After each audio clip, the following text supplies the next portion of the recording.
State medical faculty of West বেঙ্গলের পক্ষ থেকে তোমাদের মপ আপ রাউন্ড কাউন্সেলিংয়ের আগে যে নোটিশটি প্রকাশিত করা হয়েছিল সেখানে তোমাদেরকে শুধু জানানো হয়েছিল তোমাদের আরজি কর মেডিকেল কলেজে অফলাইনে মপ আপ রাউন্ড কাউন্সেলিংটি হবে 20 তারিখে, অর্থাৎ 20শে মার্চ তোমাদের কিন্তু অফলাইনে মপ আপ রাউন্ড কাউন্সেলিং করতে হবে।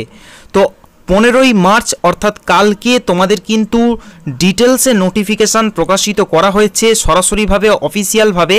তো এই নোটিশেতে কী বলা হয়েছে, তোমাদের মধ্যে থেকে কারা কারা অংশগ্রহণ করতে পারবে এই মপ আপ রাউন্ডে এবং তোমাদের কোন কোন ডকুমেন্টস নিয়ে ওখানে ভেরিফিকেশান করাতে হবে, কখন তোমাদের ডকুমেন্ট ভেরিফিকেশান হবে, এছাড়া তোমাদেরকে কত টাকা দিতে হবে এই মপ আপ রাউন্ডে কলেজ পাওয়ার পর, সম্পূর্ণটা কিন্তু আজকের এই ভিডিওতে তোমাদেরকে জানিয়ে দেব।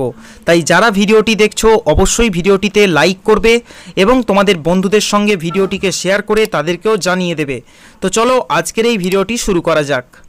প্রথমেই যারা তোমরা আগের ভিডিওটি দেখোনি তোমাদেরকে কিন্তু জানিয়ে রাখি, তোমাদের 20/3/2021 অর্থাৎ এই যে 20 তারিখ আসছে মার্চ মাসের 20 তারিখে 10টা থেকে সকাল 10টা থেকে তোমাদের কিন্তু অফলাইনে মপ আপ রাউন্ড কাউন্সেলিংটি হবে এবং সেটা কিন্তু আরজি কর মেডিকেল কলেজে গিয়ে তোমাদেরকে করাতে হবে।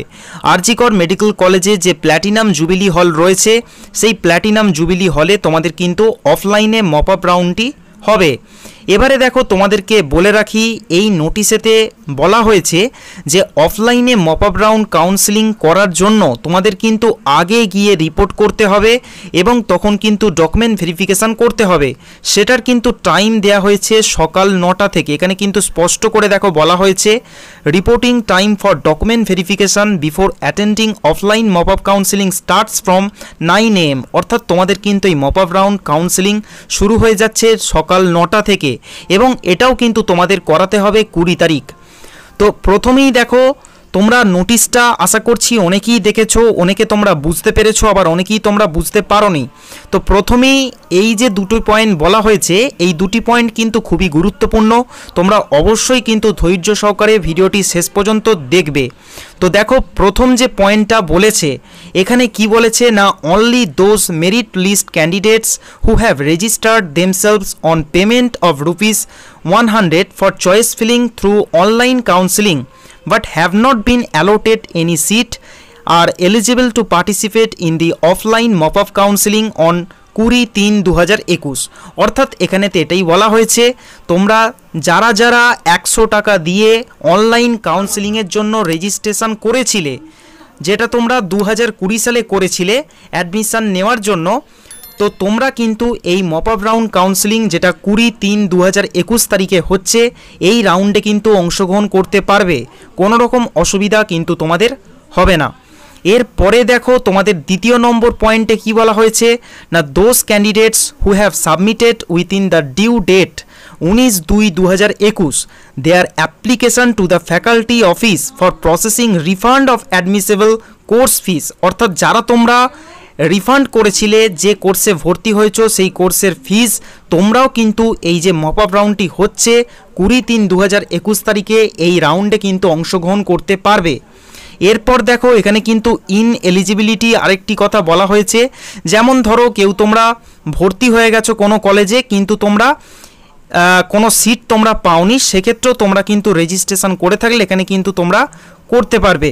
এখানেতে ডিটেলসে কিন্তু আরও বলা হয়েছে, তোমরা চাইলে নোটিশটিকে ডাউনলোড করে ভালোভাবে কিন্তু তোমরা একবার দেখে নিতে পারবে।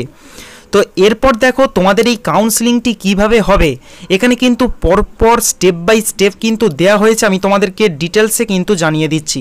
তো দেখো প্রথম স্টেপে কি বলছে যে তোমাদের প্রথম স্টেপে পিএইচ ক্যান্ডিডেট যারা তোমরা রয়েছো, অর্থাৎ ফিজিক্যাল হ্যান্ডিক্যাপড ক্যান্ডিডেট যারা তোমরা রয়েছো, তোমাদের কিন্তু প্রথম ধাপে কাউন্সেলিং হয়ে যাচ্ছে এবং তার পরের স্টেপে তোমরা যারা যারা এসটি ক্যান্ডিডেট রয়েছো এসটি ক্যান্ডিডেটদের তোমাদের কিন্তু কাউন্সেলিং হবে এবং তারপর এসটি ক্যান্ডিডেট যারা তোমরা রয়েছো তোমাদের কাউন্সেলিং হয়ে যাওয়ার পর যে যে সিটগুলি থাকছে সেই সিট কিন্তু এসসি ক্যাটাগরিতে কনভার্ট হয়ে যাবে, এখানে কিন্তু স্পষ্ট করে বলা হয়েছে।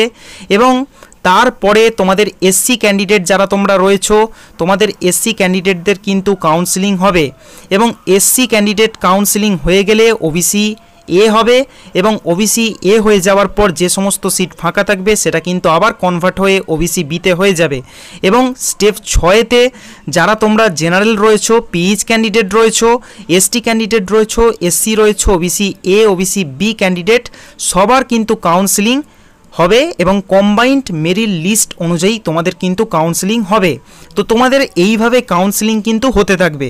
এখানে কিন্তু ডিটেলসের নোটিশেতে আরও বিস্তারিতভাবে বলা হয়েছে, যেমন যারা তোমরা পিএইচ ক্যান্ডিডেট রয়েছো তোমরা সার্টিফিকেশান অর্থাৎ সার্টিফিকেট তোমরা কোথা থেকে পাবে আশা করছি তোমরা সকলেই জানো এই নোটিশটিতে, তবুও কিন্তু তোমরা ডাউনলোড করে একবার পড়ে নেবে। এখানে কিন্তু বলা হয়েছে 5 নম্বর পয়েন্টে, এটা কিন্তু তোমাদের জন্য দেয়া হয়েছে, তোমরা কিন্তু দেখে নেবে।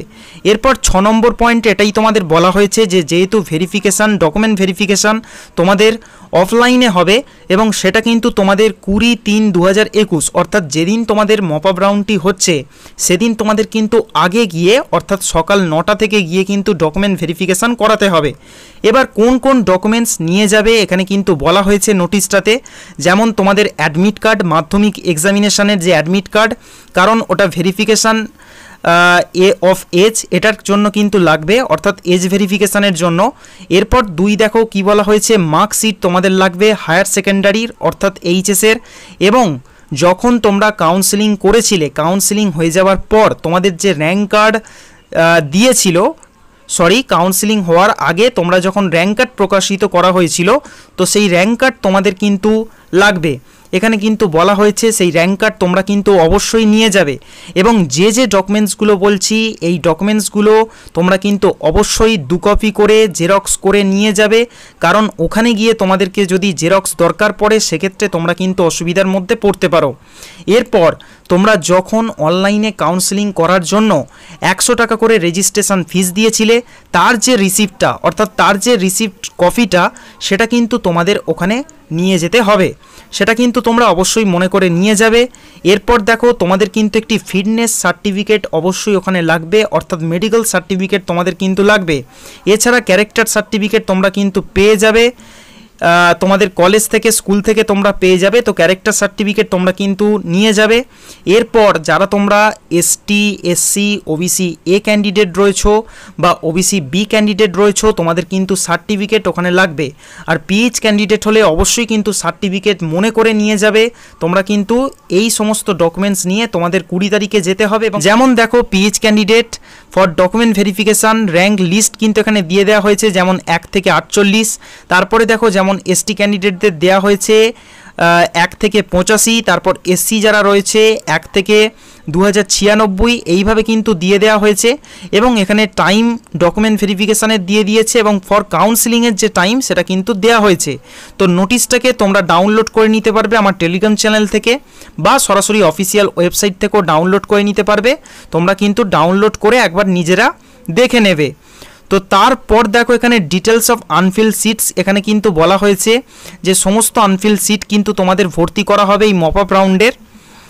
এবং দেখো এখানেতে আরেকটা জিনিস যেটা বলা হয়েছে সেটা দেখো তোমাদেরকে বলে দিই যে যারা যারা তোমরা মপ আপ রাউন্ড কাউন্সেলিংয়ে অংশগ্রহণ করছো তোমাদের কিন্তু অফলাইন মোডে পেমেন্ট করতে হবে। অর্থাৎ যদি কোনো তোমরা কলেজ পাও বা কলেজেতে তোমরা যদি সিট পেয়ে যাও তাহলে কিন্তু তোমাদের 15,000 টাকা যে কোর্স ফিস বা অ্যাডমিশন ফিস সেই ফিস কিন্তু তোমাদের ওখানে ক্যাশে বা ডিমান্ড ড্রাফট কেটে তোমাদের কিন্তু দিতে হবে। তো সেটা কিন্তু তোমরা অবশ্যই টাকা কিন্তু নিয়ে যাবে, কারণ অফলাইনেই তোমাদের কিন্তু পেমেন্ট করতে হবে। এরপর দেখো যারা যারা তোমরা পেমেন্ট করে দেবে কোর্স ফিস হিসাবে তোমরা কিন্তু পরবর্তীকালে রিফান্ড করতে পারবে না কোর্স ফিস কোনোভাবে, এখানে কিন্তু বলা হয়েছে। তারপর তোমরা কিন্তু ইনস্টিটিউশন বা কোর্স তোমরা কিন্তু চেঞ্জ করতে পারবে না, এটা কিন্তু মপ আপ রাউন্ডের সবথেকে গুরুত্বপূর্ণ একটা নিয়ম। এবং রিপোর্ট করার যে তোমাদের টাইম দিয়েছে সেটা কিন্তু আরও আগে তোমাদের কিন্তু দিয়েছে। এছাড়া তোমাদের কিন্তু কাউন্সেলিং হয়ে যাওয়ার পর ইনস্টিটিউশনে 1/4/2021 থেকে শুরু করে 3/4/2021 গিয়ে তোমাদের কিন্তু ওখানে রিপোর্ট করাতে হবে, এটা কিন্তু রিপোর্টিং টাইম দেওয়া হয়েছে, এটা কিন্তু তোমরা খেয়াল রাখবে। এছাড়া নোটিশেতে দেখো যদি তোমরা একটু নিচের দিকে যাও টোটাল 12 পাতার কিন্তু নোটিশটা রয়েছে এবং কোন কলেজের ক্ষেত্রে কটা করে সিট রয়েছে এখানে কিন্তু তোমরা দেখতে পাবে।